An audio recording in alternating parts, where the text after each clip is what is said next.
African ministers at the United Nations General Assembly have continuously called for expanding the Security Council to include permanent representation for their continent and stressed the vital role of socio-economic development in ensuring peace.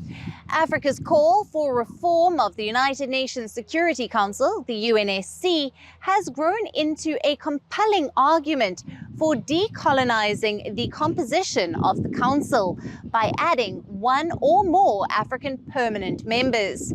Despite the African primary concern, African countries are not adequately represented in it. After the inclusion of the African Union into the Group of 20, all eyes are now on the UN and the Group of 7. Will they be as accommodating, or will the quest persist? Let's find out in this next report. The Group of 20 top world economies welcomed African Union as a new member at their annual summit in New Delhi. A powerful acknowledgement of Africa as its more than 50 countries seek a more important role on the global stage. With this, the African Union became the second regional bloc to be a permanent member after the European Union.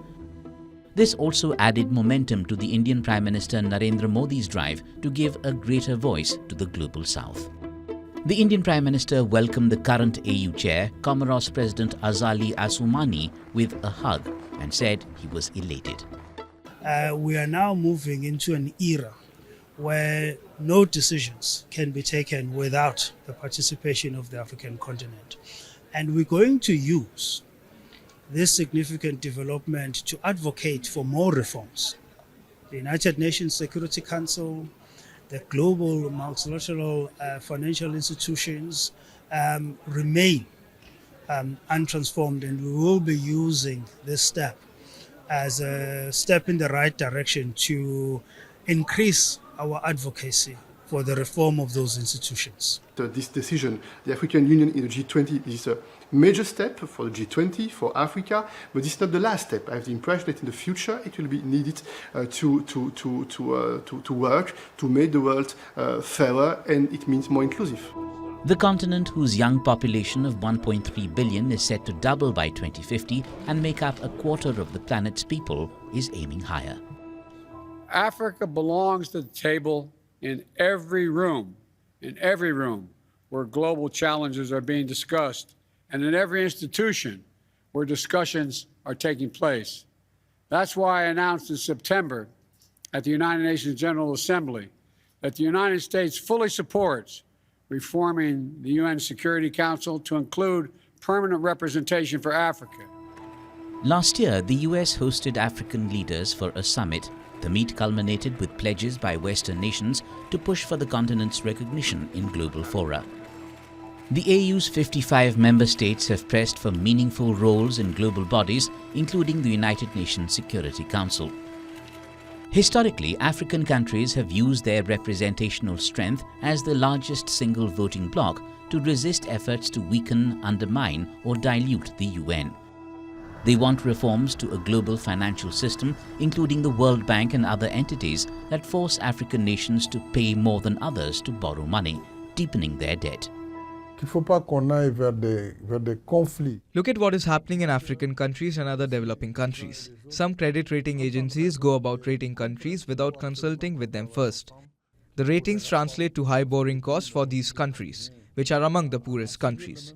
So we hope to readdress and mitigate the situation and help all nations make gradual progress. Because after all, Africa also wants to share development dividends. The continent has been historically sidelined in global dialogue and decision-making.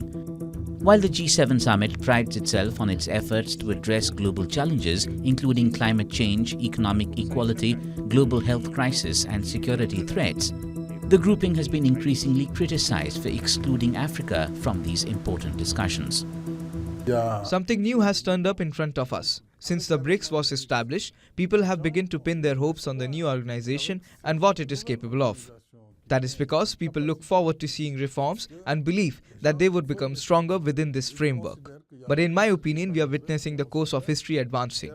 And that's also why I think the trend is unstoppable and will push ahead constantly. Critics have denounced Western attitudes towards Africa. They say the continent can't just continue to be a source of raw materials for the rest of the world. African governments are continuously being reminded by their citizens not to lose their focus on creating a fairer global system, even while diversifying their partnerships. Many have advocated for clearly defined strategies of external engagement, particularly in an environment of intensifying global rivalries. Bureau Report, WION World is One. WION, now available in your country. Download the app now. Get all the news on the move.